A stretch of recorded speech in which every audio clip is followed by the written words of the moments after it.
Today, I'm going to show you a very funny game that I played very recently. So here it starts e4, e5. I played the King's Gambit because here I had a lot of time. So even though I'm not that familiar with the King's Gambit, I could at least think. So it's just the main line.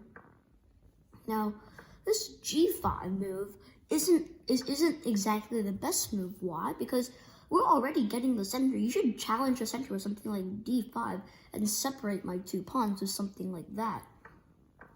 Because you probably know that two pawns side by side, like in this example, they control c5, d5, e5, and f5. So these pawns are basically taking up the entire this entire fifth rank, because the pawns take these four squares, these two knights take these two, meaning the fifth rank is basically controlled entirely by white. But if you play d5, well then number one, this pawn advances, meaning it's no longer beside its best buddy, so can't get f5. So now my fortress is sort of slanted or broken up a little bit.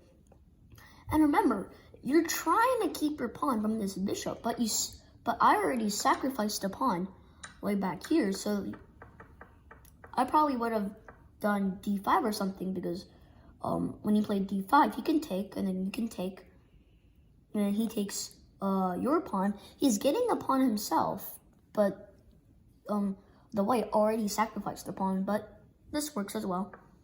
h4, undermining the pawn chain, or really hitting the base of the pawn chain, because when g5 falls, f4 is certain to fall as well.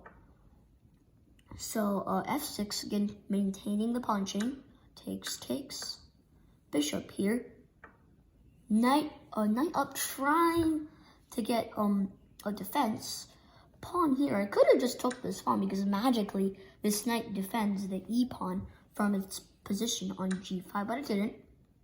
Pawn here, and I notice I'm not exactly attacking the knight, I'm just hitting the knight because it's pinned to my king. So knight here, takes, his queen dropped back, and now you can see none of his pieces are off the back rank, and his knight technically is off the back rank, but he is over here with my white pieces. So now, I would have took a screenshot of that right there. It is so funny. And now, the end is very near. Knight to f6, you already can't castle. King to f6 is a blunder, although king to e7 is not much different.